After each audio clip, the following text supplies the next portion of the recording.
السلام علیکم، میرا نام نشا راؤ ہے، آپ دیکھ رہے ہیں نشا راؤ پوڈکاسٹ اور جو آج کے ہمارے پوڈکاسٹ ایپیسوڈ کے مہمان ہیں، وہ کسی تعارف کے محتاج نہیں ہے، 2024 کے بی اے کے پریزیڈنٹ ہے اور آنے والے 2025 میں بھی وہ الیکشن میں لڑ رہے ہیں اور آج ہم ان سے ان کی لائف کے بارے میں اور وکلا کے ایشوز کے بارے میں بات کریں گے۔ السلام علیکم سر۔ وعلیکم السلام۔ سر کیسے ہیں آپ؟ ٹھیک، آپ سنیں۔ سر سب سے پہلے تو آپ ہمیں اپنی لائف کے بارے میں بتائیں۔ میں آپ کو روز پوسٹوں میں دیکھ رہی ہوتی ہوں، رات میں آدھی آدھی رات کو آپ پولیس اسٹیشنز میں، ہاسپٹلس میں، وکلا کے ایشوز میں جا رہے ہوتے۔ سر آپ یہ بتائیں، آپ آرام کس ٹائم کرتے ہیں؟ آرام کا بہت کم ٹائم ملتا ہے۔ اصل میں صبح فرسٹ ٹائم پہ کوٹ آنا ہوتا ہے، کیسز چلانے ہوتے ہیں، پھر اس کے بعد دن میں دفتر یا پھر کوئی جینا مرنا ہوتا ہے، اتر جانا پڑتا ہے، پھر رات میں وکلا کے ڈیفرینٹ ایشوز ہوتے ہیں، اس میں جاتے ہیں، تو پھر اس طریقے سے لیٹ نائٹ ہو جاتی ہے۔ اچھا سر، جو پاکستان کا کرنٹ جوڈیشری سسٹم ہے، اس پر کیا انٹیک ہونا چاہیے؟ اگر کوئی ریفارمز ہوں تو کس طرح کے ریفارمز کی ضرورت ہے؟ لیکن جو کرنٹ جوڈیشل سسٹم ہے اس میں ٹیکنیکلٹیز بہت زیادہ ہے، اور میرے خیال سے ٹیکنیکلٹیز جتنی زیادہ کم ہوگی اور جتنا جلد از جلد لوگوں کو انصاف مل سکے گا اتنا ہی سسٹم اچھا ہوگا۔ تو سر ہم دیکھتے ہیں کہ جو وکلا کے مسائلز ہوتے ہیں اور وکلا کہہ رہے ہوتے ہیں کہ ہمیں ان چیزوں کے ایشوز ہیں، اور جب ہم بار کی جو کیبنٹ ہے ان سے پوچھتے ہیں تو بار کی کیبنٹس کہتے ہیں کہ وکلا جو ہیں وہ کیبنٹس کے ساتھ مثلاً کہ اچھے طریقے سے بیہیو نہیں کرتے، یا ان کی جو ویلفیئر ہے اس میں وہ شمولیت نہیں کرتے۔ اس کے بارے میں سر آپ کیا؟ نہیں، وکلا پارٹیسپیٹ کرتے، وکلا ہمیشہ کوڈینیشن کرتے ہیں۔ یہ بار قیادت پہ ہوتا ہے کہ وہ کتنا اچھے سے اچھا رسپانس دیتے ہیں، یا وہ اپنی اسکلز کو یا اپنے تعلقات کو کتنا اچھے سے اچھا یوٹیلائز کرتے ہوئے کرتے ہیں۔ سر عدلیہ کو کیسے اسٹرینتھ، امپارشل اور انڈیپینڈنٹ بنایا جائے؟ اور حال میں دیکھا گیا کہ عدالتوں کے ساتھ جو کچھ ہوا ہے وہ ہمارے سامنے ہے۔ سر اس کے بعد اگر عدالتوں کو کیسے اکاؤنٹیبل بنایا جائے گا؟ دیکھیں، جب تک کہ جوڈیشری کمپلیٹلی انڈیپینڈنٹ نہیں ہوگی تب تک اس کی پرفارمنس اچھی نہیں ہوگی۔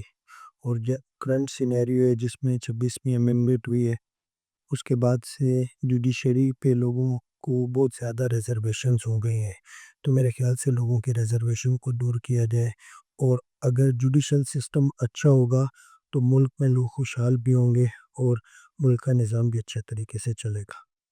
سر عدلیہ کو جسٹس اینڈ ایکویلٹی کو انشور کرنے میں کن مشکلات کا سامنا کرنا پڑتا ہے؟ دیکھیں، پاکستان میں سسٹم کرپٹ ہے، انفلوئنسڈ ہے، اور ظاہر ہے جو ججز کی اپوائنٹمنٹس ہوتی ہیں وہ بھی غیر میرٹ پہ نہیں ہو رہی ہیں، تو جب کوئی شخص جج بن جاتا ہے تو اس کے بعد بھی اس کو کہیں نہ کہیں کسی نہ کسی کو oblige کرنا پڑتا ہے، تو اس لیے جب تک کہ جوڈیشل اپوائنٹمنٹ فیئر نہیں ہو جاتی تب تک جو ایکویلٹی ہے یا اکاؤنٹیبلٹی ہے وہ پراپرلی نہیں ہو سکتی۔ اچھا سر، آپ نے بات کی ہے کہ میرٹ پر ہوں گی، یہ کیسے میرٹ پر ہو سکتی ہے؟ میرٹ کیسے ہوگی؟ جب ایک کرائٹیریا فکس کیا جائے گا کہ ہائی کورٹ کا جسٹس بننے کا کرائٹیریا کیا ہے، پھر اس کرائٹیریا کے مطابق لوگوں کو بلایا جائے، اور اس کرائٹیریا پہ جو لوگ پورے اترتے ہوں without any influence, without any source, ان لوگوں کو اپوائنٹ کیا جائے گا، تو پھر کہیں جسٹس کی امید ہو سکتی ہے۔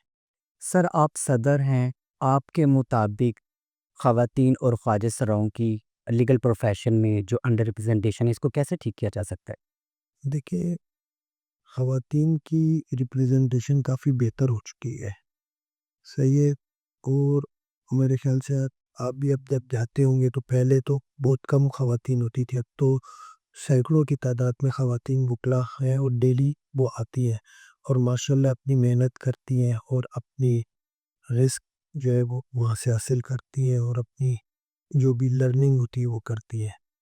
خواجہ سراؤں کا جہاں تک مجھے ہے، آپ کا کہنا ہے، اس میں دو چیزیں، ایک تو پیرنٹس کو کانفیڈنس دینا پڑے گا کہ وہ اس چیز میں شائع نہیں ہو کہ بھئی ہمارا بچہ ایک خواجہ سرا ہے، یہ اللہ کی طرف سے ہے، ان کو اپنے بچے کو کانفیڈنس دینا چاہیے اور اس کو ایجوکیشن دینی چاہیے۔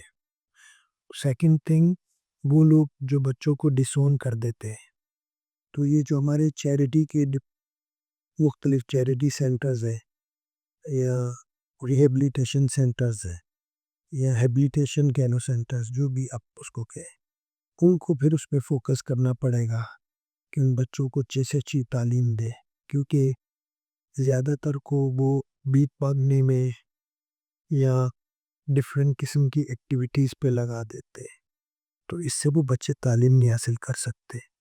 آپ نے تو بڑی محنت کی، آپ کے سد تک پہنچی، اور ہر کوئی آپ نہیں ہو سکتا، آپ لاکھوں میں ایک ہو سکتے، صحیح ہے نا؟ اس لیے میرے خیال سے اس پہ ہمیں ذہنی طور پہ بھی براڈ مائنڈیڈ ہونا پڑے گا، اور ہمیں ویسے بھی پریکٹیکلی اس پہ کام کرنا پڑے گا، تو ان کی تعداد بڑھے گی۔ اچھا سر، دیکھتے ہیں جو ریلیجنس اور کلچرل فیملیز ہوتی ہیں، اگر ان کی فیملی میں سے کوئی بچہ لیگل پروفیشن کی طرف آتا ہے تو وہ بہت زیادہ ڈسکریج کرتے ہیں اور بولتے ہیں یہ شیطان کام ہے، حرام کی کمائی ہے۔ سر اس سوچ کو کیسے چینج کیا جا سکتا ہے؟ دیکھیں، یہ ڈپینڈ کرتا ہے، ایسا نہیں ہے انصاف دلا رہے ہیں وہ، پک اینڈ چوز پہ۔ جو بھی بندہ جب کیس لیتا ہے وکیل کے سامنے، جب حقائق آتے ہیں تو اس کو پتہ چل جاتا ہے کہ میرے کلائنٹ گلٹی ہے یا نہیں ہے۔ اگر اس کو یہ پتہ چل جاتا ہے کہ میرا کلائنٹ گلٹی ہے تو وہ نہیں کیس لے۔ لیکن سر یہ تو ہم ایک کلچر کے لحاظ سے بات کر رہے ہیں نا، کہ جیسے کسی فیملی میں بنتے ہیں کہ اکثر میں نے سنا ہے کہ یہ پروفیشن صحیح نہیں ہے، اکثر عورتوں کے گھر والے یا جو فیمیلز ہوتے ہیں ان کے گھر والے بول دیتے ہیں۔ اس پر میں بات کرنا چاہ رہی ہوں کہ ہم اس سوچ دیکھ، کو کیسے چینج کر سکتے آج ہیں؟ سے پہلے تک لوگوں کو تھا وکیل سے کہ لیکن اس وقت جو وکالت کا پروفیشن ہے، لائرز جو ہے وہ ڈاکٹرز اور انجینئرز کو پیچھے چھوڑ چکے ہیں، کیونکہ جتنے لائرز فائنینشلی مضبوط ہیں اور اپنے انیشیلی کریئر پہ، مجھے نہیں لگتا دوسرے چاہے ڈاکٹرز ہو یا انجینئرز ہو وہ اتنی جلدی اتنے، ایون چارٹرڈ اکاؤنٹنٹ بھی جو ہے وہ اتنی جلدی اتنے مضبوط ہوتے ہیں۔ تو میرے خیال سے کہ اب پوزیشن چینج ہو چکی ہے۔ سر آپ کے خیال میں وکلا کا کیا کردار ہونا چاہیے معاشرے میں انسانی حقوق کے لیے، بالخصوص عورتوں اور خواجہ سراؤں کے حقوق کے لیے وکلا برادری کو کیا کرنا چاہیے؟ وکلا پہ رول آف لا اور سپرمیسی آف کانسٹیٹیوشن کی ایک بہت بڑی ذمہ داری آتی ہے، اور وکلا کو اس کے لیے لڑنا پڑے گا، اس کے لیے ان کو قربانیاں دینی پڑیں گی، اور وکلا ہی ہیں جو سوسائٹی سے جو غلط ایلیمنٹس ہیں ان کو ختم کر سکتے ہیں، یا ان کے خلاف جدوجہد کر سکتے ہیں یا لڑ سکتے ہیں، تو وکلا کا بہت اہم کردار ہے۔